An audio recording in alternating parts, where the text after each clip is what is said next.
Another week, another set of posts from Americans defaulting around the world. Now, I've done a lot of wild stuff like I've told you guys in the past, and I sometimes slip up every now and then and say some things, okay? But today we're gonna be looking at some diabolical posts around the internet of Americans thinking that everything going on in the world has something to do with them. But before we get started, make sure you guys like the video and subscribe if you haven't already. I'm gonna start off by reading a few of you guys' comments though from the last video, because I'm telling you, you guys never cease to amaze me. Always entertaining. We gotta check this out. So our first comment says, well, I'm Swedish. Years back before Google, to be fair, I was one of the mentors for my university student exchange program. Me and a co-mentor were sent to the airport to pick up a guy with a Swedish sounding surname. He came through customs with a Mount Everest of luggage. We stared and regretted our choice of car. What did he bring? Toilet paper, canned food, medication, water in bottles, orange juice, Coca-Cola cans, and so on. Turned out his family's idea of Sweden was that passed on from great-grandfather, who had migrated during the famine in the first half of the 19th century, sort of pre-industrialization time in Sweden. That the world outside the USA also evolved with time didn't seem to be a thing to consider. And this is exactly why we're here, making another US defaultism video. A lot of people from America are just absolutely clueless when it comes to the advancement of the rest of the world, or simply too scared to travel and see the rest of the world. Just believe whatever they pick up on the internet or any other form of media. It's crazy, but that's why we're here. We're debunking all of that. We're looking at people's assumptions and tearing them apart. But we got another comment to get into, and it says, it's still wild to me that you can send 18-year-olds to war, but God forbid they had a beer. Again, something I've never understood. You can be old enough to serve your country, take the lives of so many people, and hold all kind of diabolical weapons, but God forbid,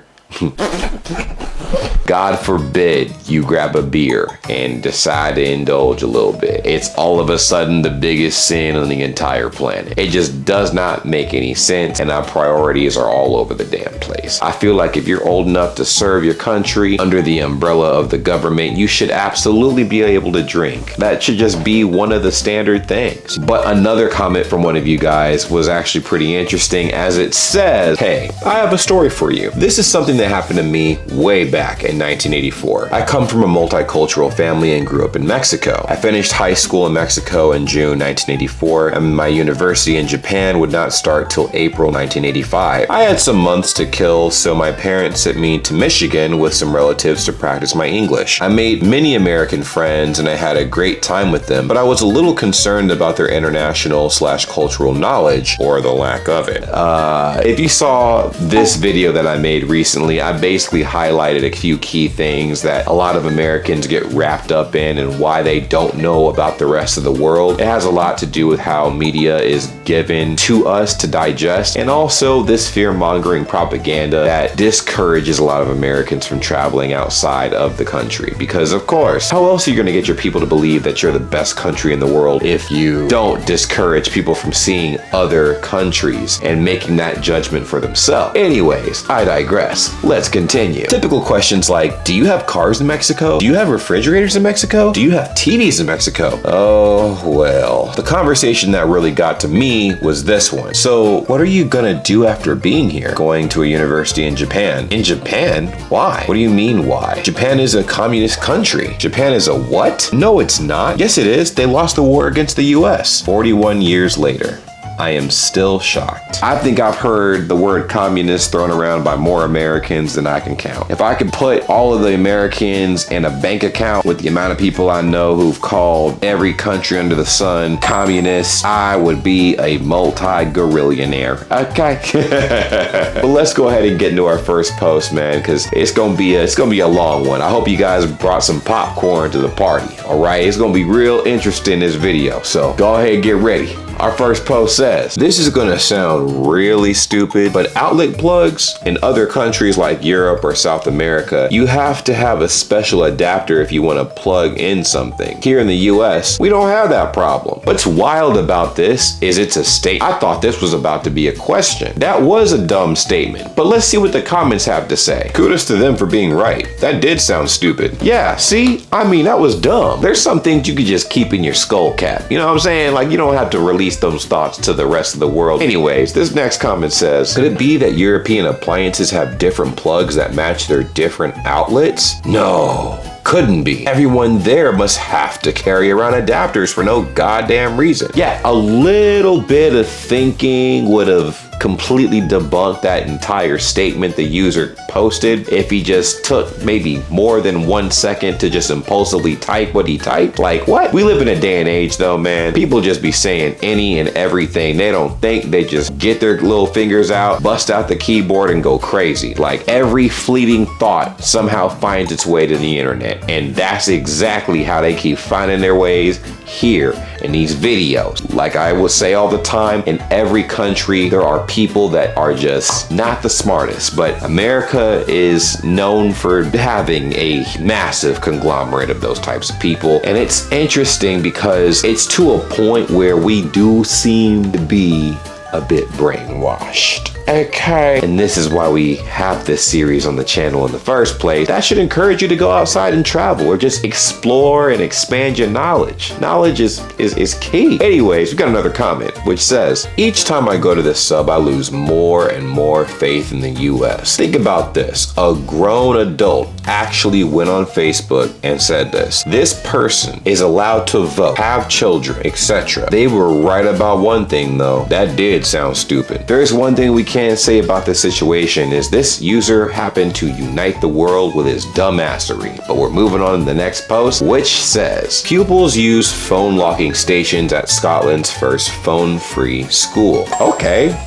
Pretty interesting, but there's a part 2 to this post, as it says, if there's a shooting, how do they call for help? Now listen, let's not even use shooting. That's pretty extreme because that's defaulting already. We know where you came from when you said that. School shooting, yeah, you have to be from America. But valid question as far as if there's any kind of danger, how would you call and notify your parent? You know, I remember growing up, I even had a cell phone as a little kid. It wasn't anything nice. It was just a little track phone, but it was just in case anything happened, I was able to immediately call my parents with the phone that I had on my person. You know what I mean? So that is a little interesting, like if they lock their phones away. I know people abuse the use of their phones all the time, right? They'll be in class playing games, texting people, you know, doing everything under the sun but schoolwork. So I think I understand why it was implemented, but I think it could low-key be a safety concern too, because it's also a way where parents can check in on their kids to make sure that they know their whereabouts and blah, blah, blah. Because I mean, hey, look, there's a lot of people that go missing in transit to and from school as well. So I don't know if that's a great thing that they have the phones tucked away. It's not like they confiscate them forever. It's just during the school day. But I don't know. But we do have a lot of comments. And it's interesting because there's some context behind one of these comments. But anyways, let's go ahead and read the first comment, which says, we had one school shooting. We changed our laws. We've not had one since. Learn from us, America. So of course, I decided to do some research myself into this school shooting in Scotland, and this is what popped up. It was called the Dunblane Massacre in March 13th, 1996, 1 year after I was born. The Dunblane Massacre took place at Dunblane Primary School in Dunblane near Stirling, Scotland on 13 March 1996, when 43-year-old Thomas Hamilton killed 16 pupils and 1 teacher and injured 15 others before unaliving himself. It remains the deadliest mass shooting in British history. That is very scary, but there's even more context to this, as this next piece of information says, within a year and a half, Parliament banned private ownership of most handguns and semi-automatic weapons and mandated mandatory registration for shotgun owners. This was largely due to the Snowdrop campaign and other public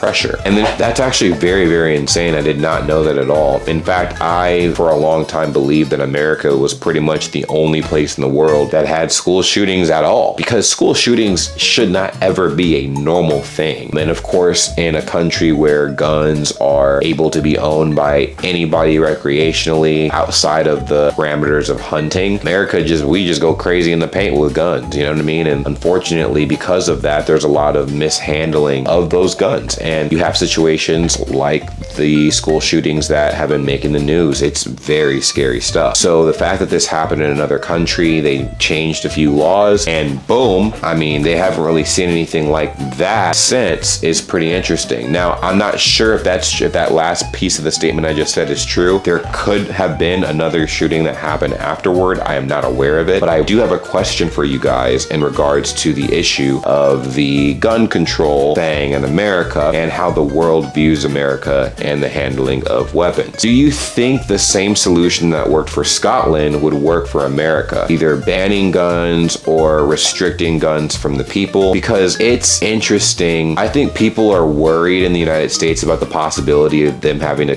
have their guns confiscated. So they literally have like these doomsday bunkers with like an excess of ammunition and weapons just in case they have to fight back against the government from taking their weapons from them. It's weird. So I don't think it would work in America because too many crazies, but you guys let me know in the comments down below what an effective solution could possibly be for the gun issue in America. Anyways, our next comment says, you banned handguns? How do you even protect yourself against school shootings if it's not obvious?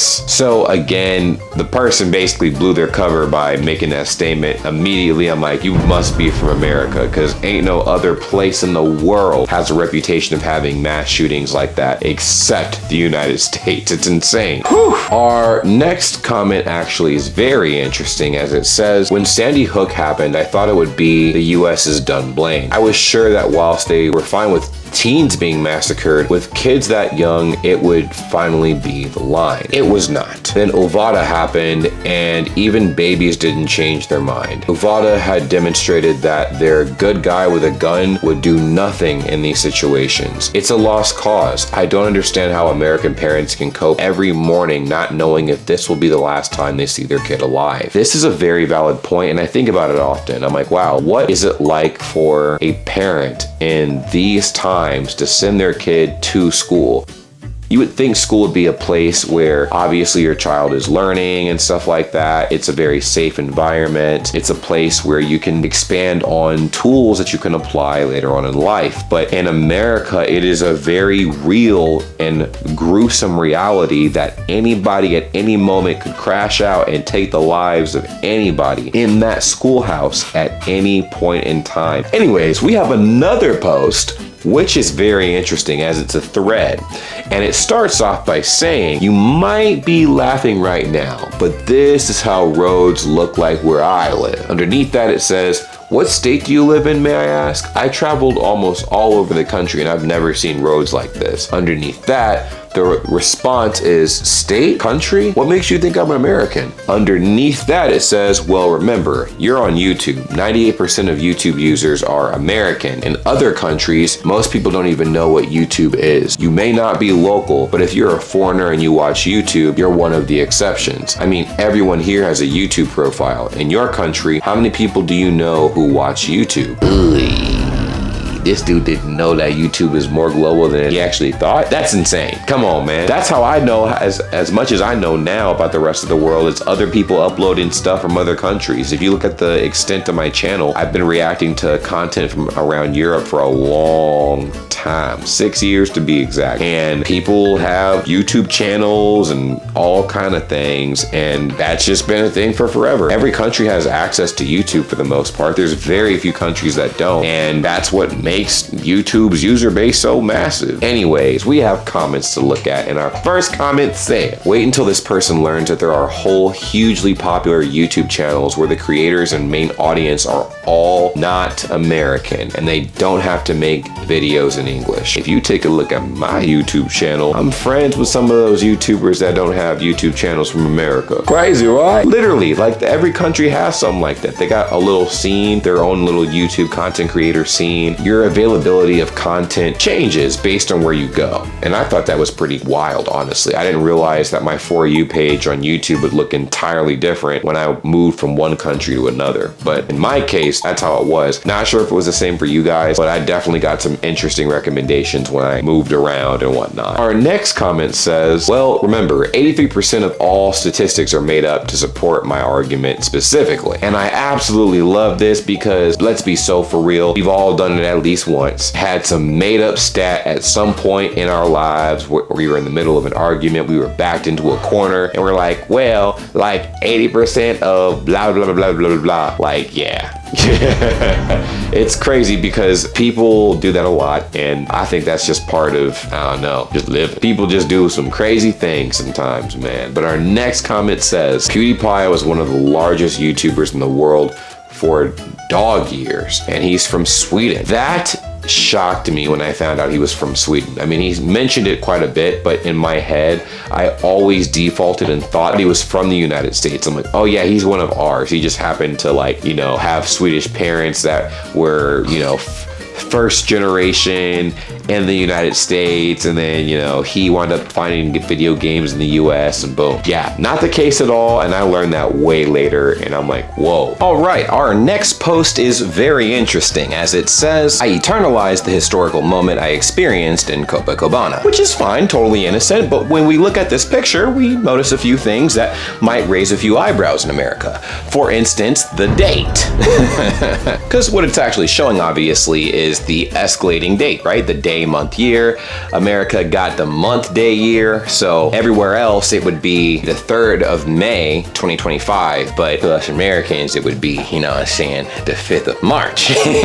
Why is the date inverted? It don't make no sense, but let's look and see what the comments had to say. Our first comment says, can someone explain to me why Americans use month, day, year instead of any other system? Why do they choose the weirdest way? I didn't even realize that was something that was weird until I started doing these videos, and even a little bit prior to that, because I'm like, okay, let's just like a normal format or whatever. But even in Korea, it's day, month, year, you know what I mean? And like sometimes they have it in the reverse order, year, month, day, but it's either ascending or descending order. In America, it's just chaotic.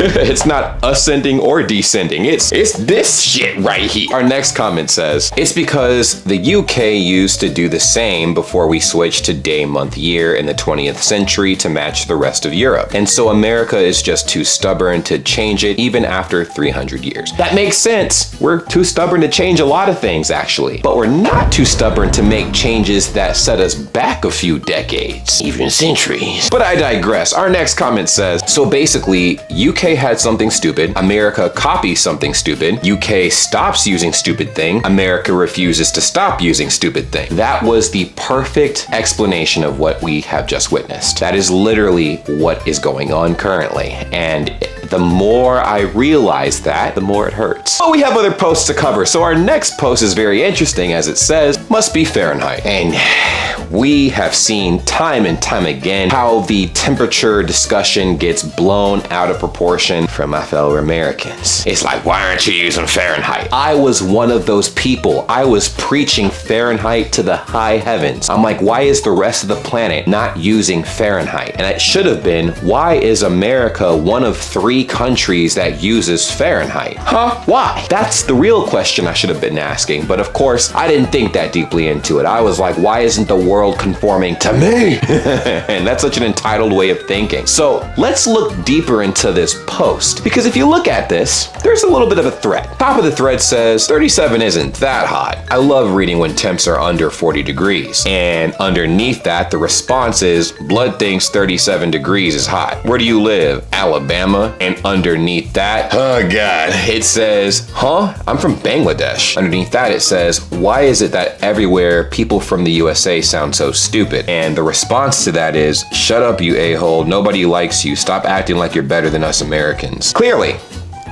The concept of Celsius has not been digested by most of America. I will say it has been digested by the Americans that have gotten outside the country and traveled. Now, obviously, you have to assimilate to your surroundings. So obviously, with frequency and, exposure and whatnot, if that's what you see on a regular basis, it's easy to default. But that's why I'm saying it is very crucial to get outside your comfort zone and see the rest of the world, or at least some other side of the world that is not where you reside, so you can get a better understanding of how the world actually works. And maybe you'll be able to weed out some of the weirdness that's being propagated in your own country. So let's go into these comments. Our first one says, I believe AL is Alabama, though God knows why the average person would know that.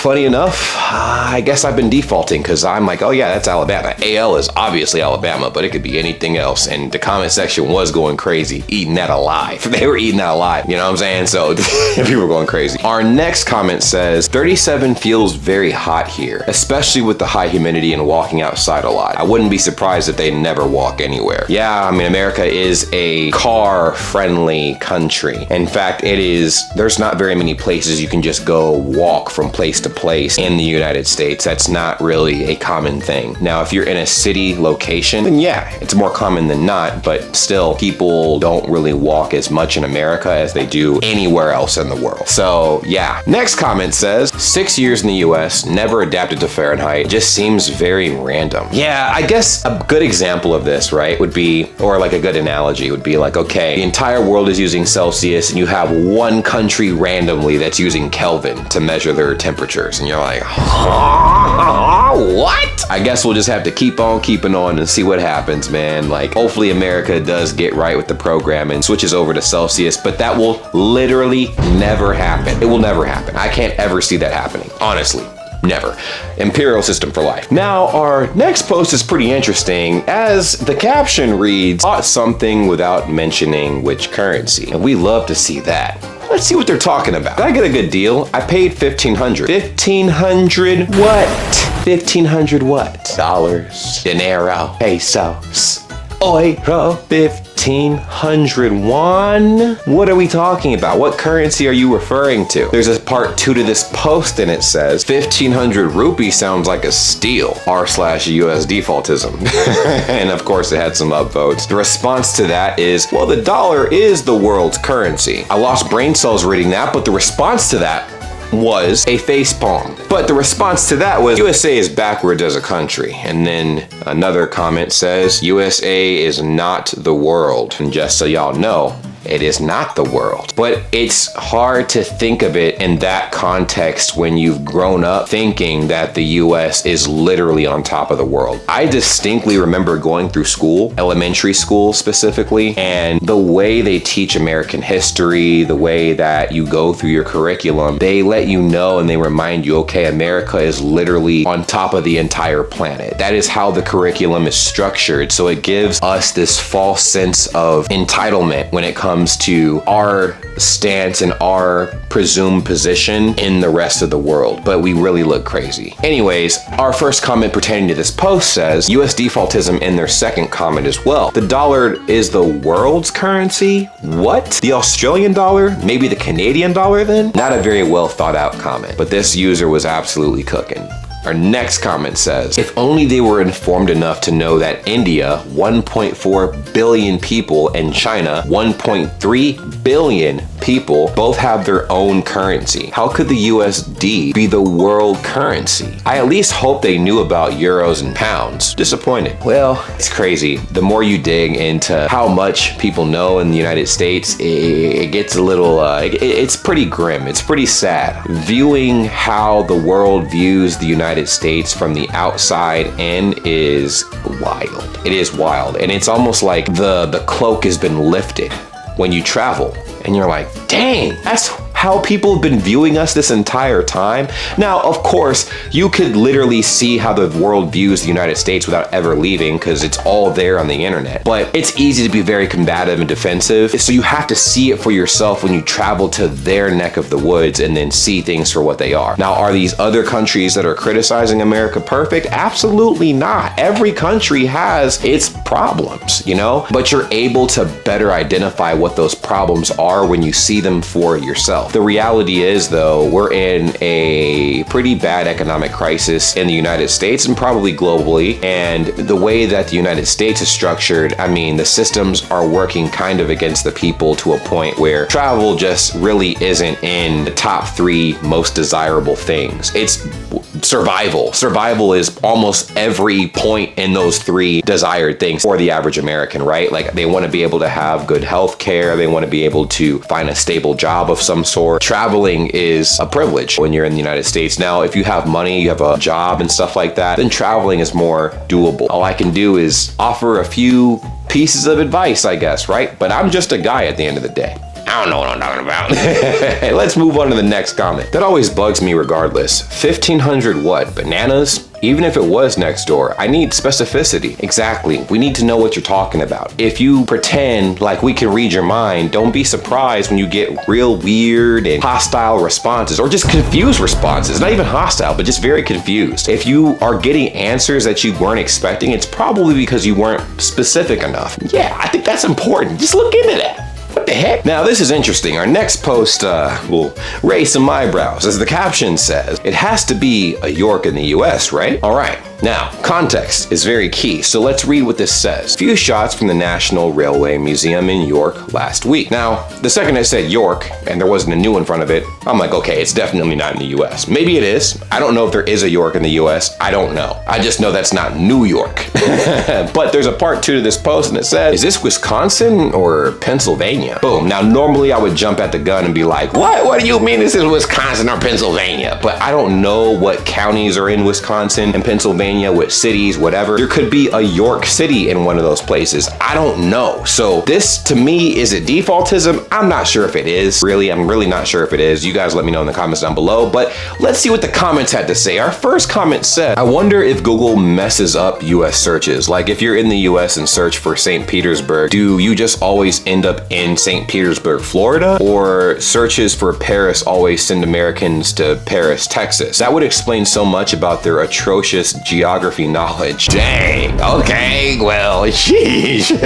I'm not well versed in geography. I'm actually one of the worst people on the planet when it comes to geography, so I'm cooked, so to speak. But we need to move into this next comment. Also, let me know what your thoughts and feelings are about this in the comments down below. I mean, I have no idea if there is another York in America. I would say, I mean, we name so many of our towns, cities, places of whatever after countries across the world, so I wouldn't be surprised. But that's why I'm saying what I'm saying. I have no idea. None of that looked familiar to me. None of the monuments or museum pieces looked identifiable to myself, honestly. But there's a response to this comment that says, only North American York I knew about was York in Canada. I didn't know the US had one too. That's what I'm saying. I have no idea, bro. And the user that commented that comment was from England. I have no idea if there is another York outside of New York and the United States. So is this US defaultism? Kind of, because the person asked, like, you know, Wisconsin or Pennsylvania and didn't consider that this is overseas at all, right? Maybe it is. Maybe it is. But very valid question, though, as far as Wisconsin, Pennsylvania, because there could be a York there. I could just end this with a quick Google search. But if you guys know this off the top of your head, let me know in the comments down below. But we have another post to review, and our next post says, who the heaven uses kilometers an hour to measure speed? One of the dumbest comments I've ever read, okay? That's the caption, and the caption is associated to a thread. Let's read the thread. Excuse me, but why do you show speed in both kilometers per hour and miles per hour? We all use miles. Are there people in existence who use kilometers to measure speed? Yes, you'd be surprised. It's a good majority of the world, actually. Anyways, the response to that comment is exactly what you would expect, as it said. Me, because I'm not from freedom country. Underneath that, the response was, bro, the entire Europe are using kilometers an hour. And underneath that, it says, just saying, there could be little kids watching this that only know kilometers an hour and not miles per hour. Yes, it's not far-fetched to use kilometers an hour. Like, what the fuck? Like, that's like saying, okay, like, why don't we just measure everything in miles and not kilometers? Anyways, the comments were insane, all right? So this first comment says, literally the entire world uses the metric system except like 3 countries. It's not just Europe, it's the entire world. Bingo. Things function accordingly. There's a large part of even the United States, and when it comes to different sciences and maths, that incorporate the metric system.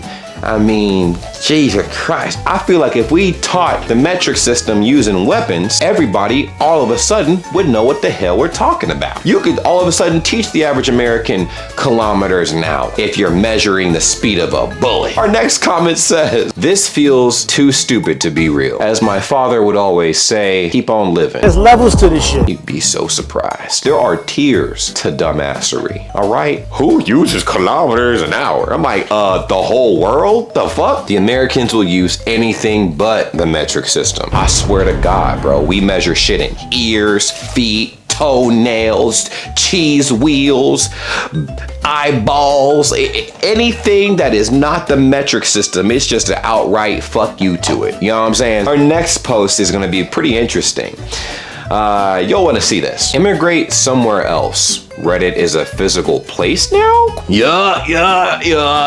Let's go ahead and look at this thread. It is a very interesting thread that was posted in the US defaultism Reddit, and we need to go ahead and dissect this. The top of the thread says, then immigrate somewhere else and find out. The response says, I never said I was from the USA, buddy. I'm from a first world country. God damn. I got burned a little bit. Oh, fuck. The response to that says, so why are you here? The response to that also says, here where? In my house? Do you think this Reddit post is in your country? Are you stupid? The response was, good point. Also, fuck you. It's like the also fuck you part is like funny as shit to me. Like, what do you mean?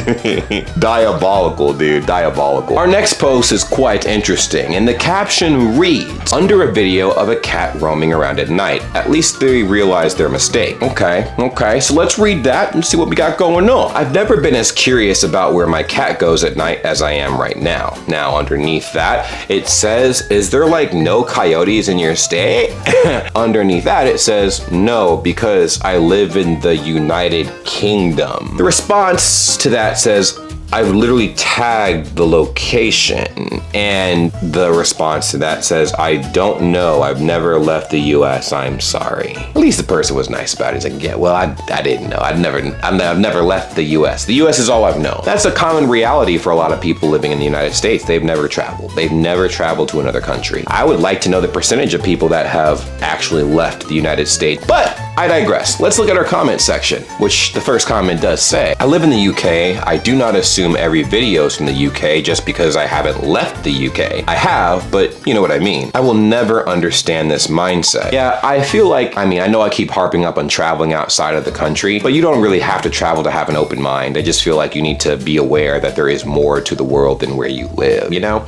Our next comment, though, has an interesting point, as it says, I pity the inventors of the English language for having to read sentences such as, is there no coyotes? And still they reply in courteous ways. Yeah, none of us are perfect when it comes to that. I mess up all the time. All the time. I make the craziest mistakes. Working on fixing it, but it's not quite there yet.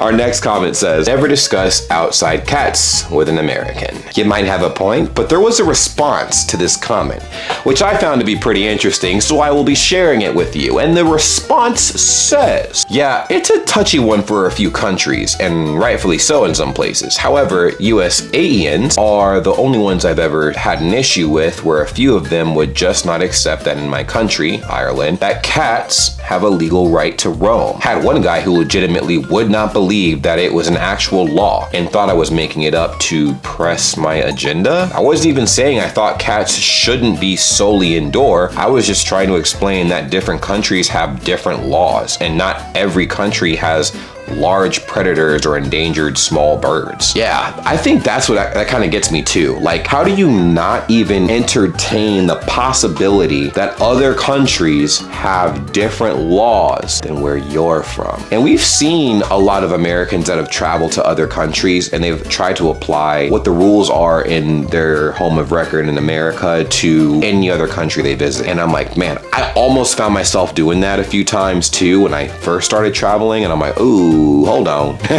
Hold on, wait a minute. It's very, very crucial that you research the laws of the country you're visiting or temporarily living in before you go there, so you'll have less of a hard time adapting and assimilating to the lifestyle, culture, and rules and regulations of the country that you're traveling to. All right, so this next post is quite interesting. As the caption reads, compassion fatigue. What could they possibly be talking about?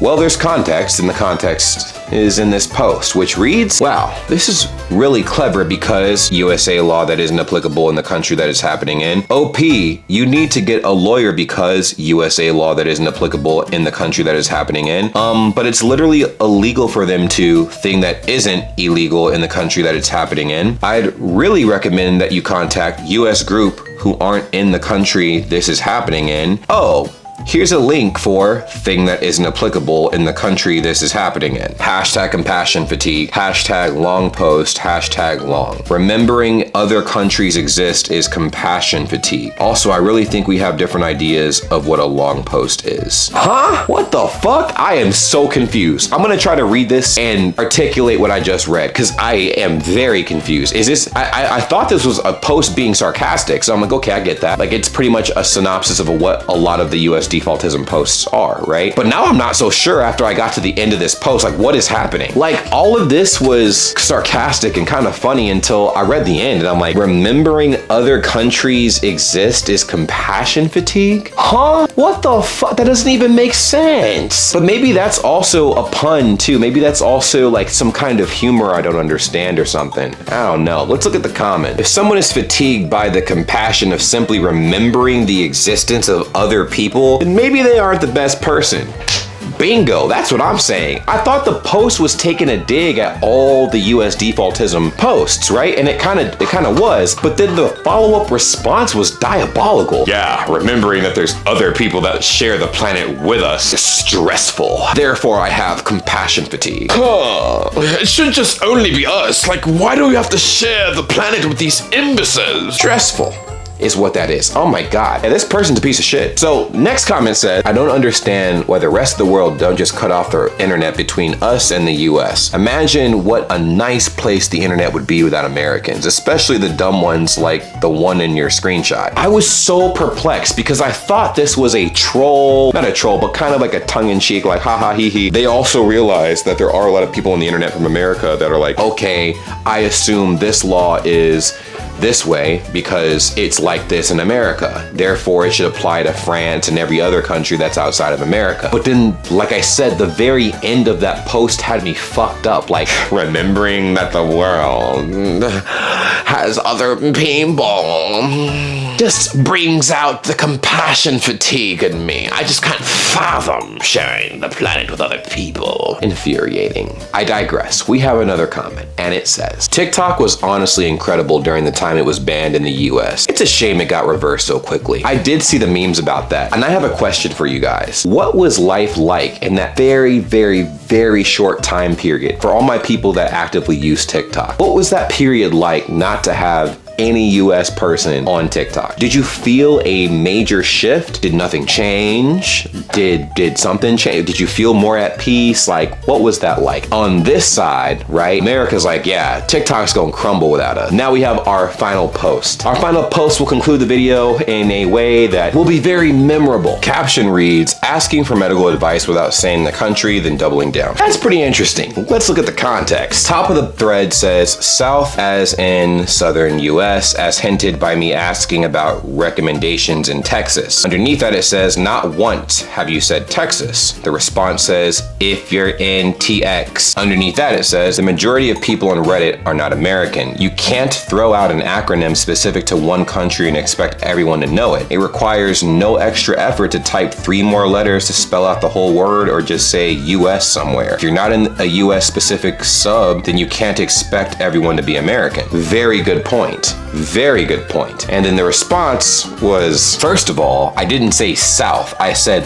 the South. Even outside of the US, living in the South can be somewhat ubiquitously known. Second of all, as many states are larger than countries, if I didn't know FR stood for France, I'd look it up, especially because Texas is the second most populous state and bigger than France. I don't blame you for not knowing, but this isn't really an ignorant American issue. If you don't understand the words I'm using, then you're not the target audience. And then of course, the response to that was, I never used the word ignorant. Don't put words in my mouth. I live in the South too. See how there's no useful context to that? Also, who the fuck cares if a state is larger in landmass when most states in the US are mostly empty anyways? France has more than double the population of Texas, 68.6 million versus 30.5 million. Randomly picking someone alive today, you're most likely to pick a France person than a Texan. And then the response to that from the original poster says, don't blame me for not understanding me if you're from the South, and claim that I never said that I'm from Texas anywhere in my post. That's